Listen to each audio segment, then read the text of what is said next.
Hello all of you beautiful people, Jules here for WhatCulture.com, and there's nothing like the experience of cinema, sitting there in your seat, gripping the armrests, going, yes, this film is going to be excellent, and look, it's proving me right because the first 10 minutes are brilliant as well, and oh no, it's fallen off a cliff, and dear, well, it happens to the best of us. So let's take a look at some examples today. As I'm Jules, this is WhatCulture.com, and these are 10 movies that peaked too soon. Number 10, Superman Returns. Though Bryan Singer's Superman Returns is far from a bad film, it was nevertheless one that came and went without making much of a dent in the cultural consciousness. Now you have to suspect that its dew-eyed homage to the 1978 Richard Donner might have proved more successful in a present-day Hollywood which is obsessed with exploiting nostalgia, even if it is tough to deny that the film nevertheless peaks obscenely early. In fact, there's really only one single scene that's fondly remembered by fans, and that's the superbly crafted sequence where Superman saves a plane containing Lois Lane and other reporters from crashing into a baseball stadium. It's exactly the sort of high-stakes, elegantly executed set piece that every Superman movie needs to establish the Man of Steel's plucky heroism in relatively everyday circumstances, and it's a high that the rest of the film never really gets close to replicating. This is particularly problematic as the sequence occurs barely 40 minutes into the movie's beefy 154-minute runtime, the rest of which is largely concerned with Superman's uninteresting fatherhood woes and pedestrian nods to the original Donner movie. Number 9. Up.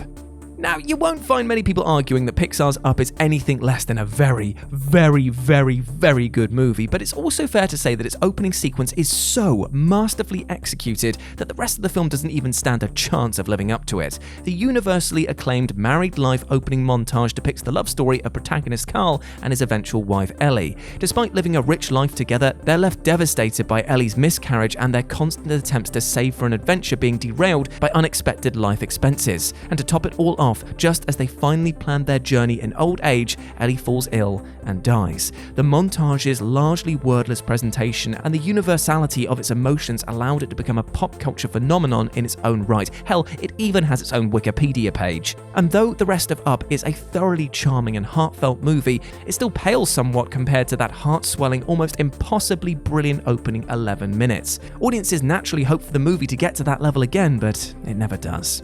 Number 8. Speed.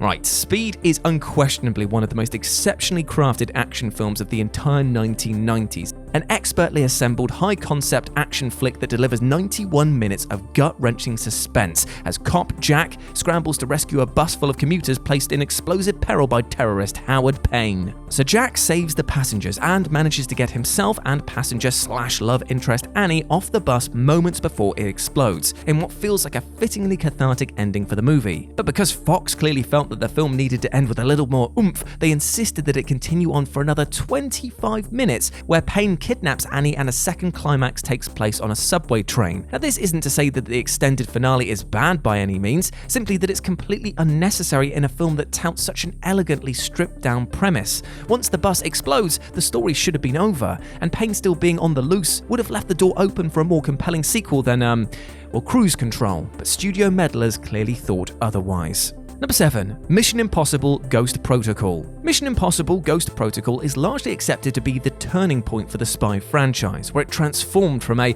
messy but entertaining action series into a phenomenally successful blockbuster IP. And few who've seen the film will ever forget the instantly iconic sight of Ethan clinging gingerly to the side of the Burj Khalifa, with nothing more than a scarcely functioning gadget glove holding him in place. But the whole Dubai sequence is thrillingly dynamic and takes up almost an entire half hour of the movie, concluding just before the end of the second act. And so there's an almost solid hour of movie left which has to try and live up to this brilliance, which, unsurprisingly, it doesn't. The subsequent Mumbai party sequence and Hunt's anticlimactic final battle with Kurt in an automated car park feel totally standard fare compared to the more heightened thrills of this Dubai sequence. Similarly, the next film, Rogue Nation, blew its wad by having Tom Cruise clinging to a plane in its opening sequence, though for the most recent effort, Fallout seemed to have learned its lesson by having Cruise scale and pilot a helicopter for real only in its closing action scene. Number 6. Jurassic World Fallen Kingdom. So Jurassic World Fallen Kingdom may have been one of the most disappointing blockbusters of the last few years, but it's tough to fault the efforts of the directing team who did everything within their power to make the film visually enticing and entertaining. And so the delirious instigating sequences where the island is destroyed by a volcanic eruption that forces humans on the island to flee and killing all non-evacuated dinosaurs was clearly in search of a much better movie. But you know what? The film does a fantastic job with making the audience feel concerned with the poor dinosaurs. So much more than the humans, it has to be said, as befits the film's general animal rights message. No matter your opinion on the film as a whole, it's tough to argue against the unforgettably haunting departing image from the island, where the Brachiosaurus from the original Jurassic Park is shown being felled by the volcano's pyroclastic flow. But there's still an entire 80 minutes of the movie left, and not a second of which gets close to the efficient thrills of that sequence. From the goofy dinosaur auction to the dubious third act shift to horror to the whole human cloning subplot, the latter two-thirds of Fallen Kingdom are an abject mess. Nobody needed yet another film set entirely on a dinosaur-infested island, but the subsequent mainland scenes felt like they were just time-wasting until the ending could set up the upcoming threequel, Jurassic World Dominion. Number 5. Wonder Woman. It's hardly a controversial opinion that Wonder Woman is a very good super movie for about 2/3 of its runtime, before serving up a totally uninspired third reel that feels like a soulless mishmash of other prior comic book flicks. The film's much lauded high point is clearly the No Man's Land sequence, where Diana gets her official coming out party as Wonder Woman, capturing the enemy trench in Belgium and liberating the nearby village of Veld with the help of the Allied forces. It's exactly the sort of fist-pumping display of power that every superhero needs in their first solo movie, but it's a shame that the remaining hour of the movie can offer nothing even close to this.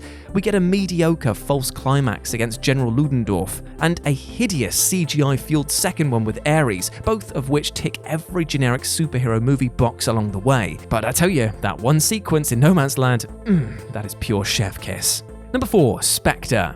The entire opening point of a James Bond pre-title sequence is to give audiences a dose of high-octane entertainment right out of the gate, and then set the tone of what's to come. Even so, most Bond movies manage not to shove their best ideas into the opening 15 minutes, but Spectre sadly didn't learn that lesson. By far the most memorable part of the entire movie, the pre-title sequence sees 007 preventing a bomb plot in Mexico City during the Day of the Dead celebrations. Between Sam Mendes's decision to shoot a large chunk of the scene in a digitally blended single take and the generally high-wire nature of the action, it offers up everything fans expect to see ahead of a customarily glossy opening title sequence. That means that the remaining 2 hours plus of the movie are just largely characterized by an uneasy slide into mediocrity as Bond follows a series of breadcrumbs leading to a painfully labored reveal that Blofeld has been the author of all of his pain all along. Narratively a mess, overstuffed with characters, filled with oddly forgettable action, and totally wasting Waltz as the iconic villain, Spectre's riveting opening left the rest of the film feeling positively lethargic. Number 3. John Wick.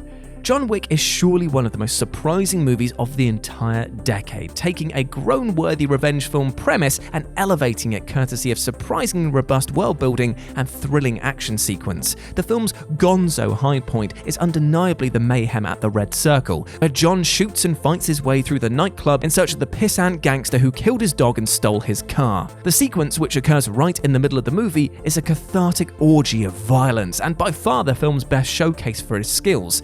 Enough so that the actual climax of the film feels positively pedestrian by comparison. The rest of the movie is still plenty entertaining, do not get me wrong, but that final showdown at New York Harbor is just more of a pared down and familiar one than the intense kineticism of this club set carnage. Number 2. Avengers Age of Ultron. It's pretty telling that the best scene in Avengers Age of Ultron isn't some impossibly lavish CGI-slathered set piece, but just a bunch of people in a room talking, and trying to lift a magic hammer, of course. Now, Age of Ultron opens with a decent enough set piece, as the Avengers raid a Hydra facility, follows up with what is by far the most iconic and memorable scene from the entire film, the post-mission party. There's some great banter between all of the characters, and a fun Stan Lee cameo as well, but most notably we get to see most of the male Avengers trying to lift Mjolnir in vain, including Steve Rogers, who manages to nudge it a tad, much to Thor's chagrin. As much as many criticize Joss Whedon's screenplay for the movie being overtly cutesy and quippy, this scene is pretty much perfect in developing the characters alongside some organic humor. It also laid the groundwork for that spectacular payoff in Avengers Endgame, of course, where Cap finally wields Mjolnir for himself. But the rest of Age of Ultron is a curiously benign affair, inoffensive for sure, but also a bit uninspired, with a series of increasingly increasingly episodic set pieces and excursions, none of which are as entertaining or as meaningful as a few superheroes just hanging out in a room. And number 1, The International.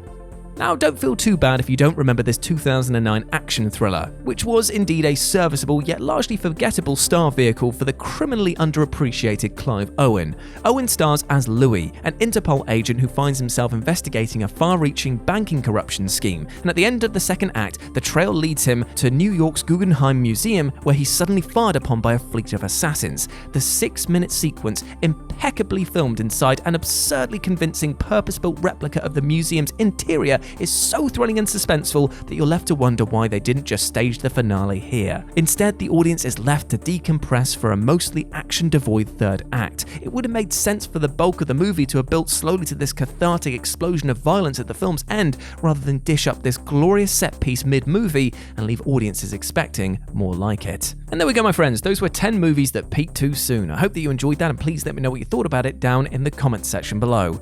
As always, I've been Jules. You can go follow me over on Twitter at RetroJ, or you can swing by Live and Let's Dice. It's my personal gaming channel where I stream every single Wednesday and Sunday. But before I go, my friend, I just want to say one thing. You, listening at home to this video, you have not peaked too soon, my friend, because there is always prospect and potential for futures to be even better than they are now. Treat yourself with love and respect, my friends. Be kind to yourself, both mentally and physically, and you will be able to go on and live a happier and healthier life, starting right now.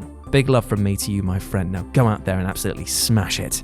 As always, I've been Jules. You have been awesome. Never forget that. And I'll speak to you soon. Bye.